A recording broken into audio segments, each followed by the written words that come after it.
Hey there, Vision fans. Ready Player Will here, weighing in on the whole Addison Rae collaboration announcement. My thoughts on it. Obviously, the community has talked about this to death, but I've been a Final Fantasy fan for over 20 years now. I was a Final Fantasy Brave Exvius fan who went through this with Katy Perry and Ariana Grande, so I figured to weigh in a little bit. You guys seem to care what I think. I don't know why. No, but seriously. So who is Addison Rae? Question that a lot of people asked when this was initially announced. Well, she's a social media TikTok personality / celebrity. Definitely deserves that title. Was the highest earning TikTok personality in 2020. As of earlier this year, she's got over 88 million followers on TikTok, fourth most followed, and for extra social media context, has 40 million followers on Instagram.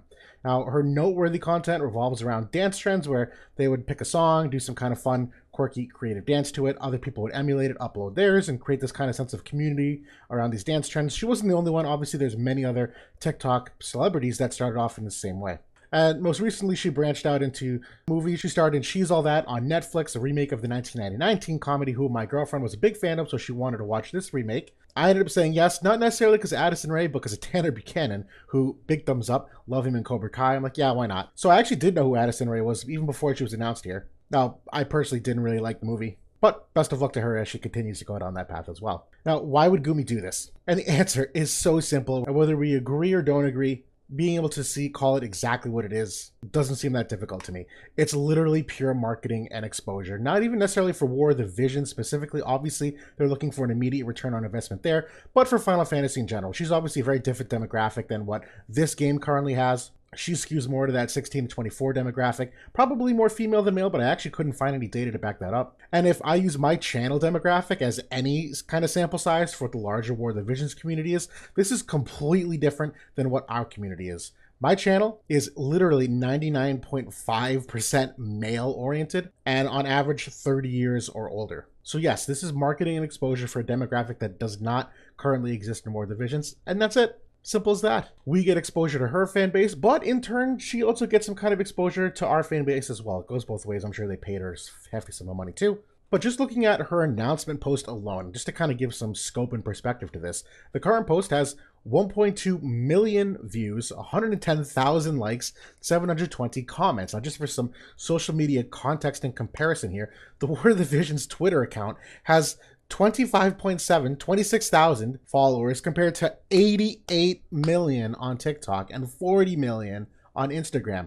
The difference in scope there is so mind-blowingly large, it seems like an absolute no-brainer why they would tap into her fan base to at least get a name and some brand awareness out there. And again, for the YouTube channel of War of the Visions, only 16,000 subscribers and on average 13,000 views. This video that she posted in one day alone, one day, is 8 times more viewers than a War of the Visions video has sitting out there for weeks already. Even if there's not an immediate monetary return on investment, there is something to be said for brand awareness. Now, if we start to look at the popular arguments why most people tend to be against this announcement so far, one of the first ones was, I didn't want her, so I don't support her being in the game. Now, notoriously, this image of the poll that was released has been circulating around, where the community by and large and overwhelmingly so said, no, we don't want any entertainers or celebrities. I'm actually really mad that I'm not number 2 here. I only got 47 votes. I'm kidding. I'm actually super flattered I'm even on this list. But I actually don't buy the logic of this argument at all, because there's tons of characters in this game who I don't like or didn't want. And so the indication that I wouldn't pull for them or use them or support them being in the game doesn't make sense. Urel, released this week, is a great example of that. Urel has absolutely no bearing whatsoever on any of the super main characters, the lore, the future of the game whatsoever. They made an event for her that takes place in the super far past. It has no bearing on the future, with Engelbert and Frederica, who aren't even like mainstream characters that are fan favorites. If you were to ask me, Will, do you want Urel in the game? My answer would be no. Does it mean I'm not going to pull for her or use her? No, obviously I will. But that's why I don't buy this logic. That just because you don't want a character doesn't mean you don't support pulling them or using them in the game. We do it for tons. Now, second one here, they should invest in making the current player base happy. Now, this argument indicates that they don't currently do that, which I disagree with. I think they do tons of collaborations and events that try to make the fan base happy. They're going to continue to do more as well. But this argument goes completely against the whole premise of them doing this in the first place. This very obviously was not a collaboration for us. This is a collaboration for the branding of the game and reaching out to other segments of the market. So no, it's not meant to appease us as current players. And I think that's just fine, because they do enough otherwise to give us collaborations we want and give us content that we want. Not as fast as we like, we don't get all our wishes answered, but the insinuation that they don't already do this is false in my opinion. Now, popular argument number 3, it breaks my immersion from the game. And this is one that I could probably identify the most with, where War of the Visions obviously has a Final Fantasy medieval-oriented style, Old English kind of script. And so to not only take someone from real life and put them in the game, but take someone who doesn't necessarily represent the motif and theme of the game is jarring to put them in here. That being said, everyone has their own threshold on where this is met, and for many, this has already been met as a threshold. Lara Croft and these Dragon Quest characters that are in the game already break the immersion to some degree. The slime is like literally a meme character here. Obviously, none of these fit exactly with the motif of War of the Visions. You could arguably make the same argument for the Persona series, where you take characters from 2022 who use cell phones and are in a modern day game as opposed to a medieval style game. Regardless, the point is that there's tons of things that break our immersion, and this feeds more into what I'm about to talk about. To me, the immersion also isn't broken until it's constantly in the face that it changes the game itself. So when will I worry? When it affects the game balance materially. If Addison Rae, the unit, is released and she's like an Elena tier 3-month meta, yeah, I'm going to be upset, and then I can understand where it breaks your immersion, where if she becomes so pushed to the prominent and forefront of the game that it changes the way you see it on a interactive day-to-day basis, I think that's valid. Like right now, the vision card that's released is a trash vision card. It's literally a nothing. No one's going to equip it for anything other than the arena bonus next week. It's never going to be in the forefront of your game again in a way that should impact or take you out of the game. And so until we know what the unit actually does, everything else, quite frankly, is an overreaction. Now, when it begins to change the core identity of the game itself, and what I mean is if people start thinking of War of the Visions as, oh, it's that TikTok celebrity game, oh, it's the celebrity game, then I can see why you'd want to distance yourself from that. I feel like Valentine Celia is a great example of that, where for those that don't remember the debacle, Celia, who is a questionable age that's never really confirmed,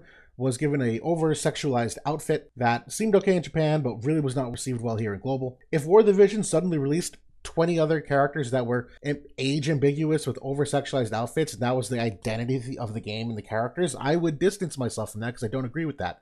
Well, we're not going to get 30 Addison Raes and a bunch of celebrities all of a sudden to change the core identity of the game, and for that reason, I don't think you have to worry about that either. The other thing here is when influencers start to take precedent over other collaborations, and this is not the case today, nor do I think it'll ever be the case. And again, Final Fantasy Brave Exvius is a great precedent for that, where Ariana Grande and Katy Perry did nothing to take precedent over other collaborations. They still came out with a whole bunch of other characters, and I'm sure we will too with Kingdom Hearts and Full Metal Alchemist and other Square Enix IPs at some point in the future. So sure, I'll worry when this happens, but that's not the case today, nor do I see that being the case for a while. And then finally, this one is probably the most important to me, is that if we as a community can't be civil about our criticisms and instead resort to sexist and demeaning criticisms about her in particular, people that are fans of her, or we start having overly toxic conversations with each other to the point that the community becomes so toxic that the identity of the community shifts, then I'm going to start to worry as well. Where no, even if it's a loud minority that becomes the stereotype for what the War of the Visions community is, then I'm going to worry, and then I'm going to want to distance myself from it.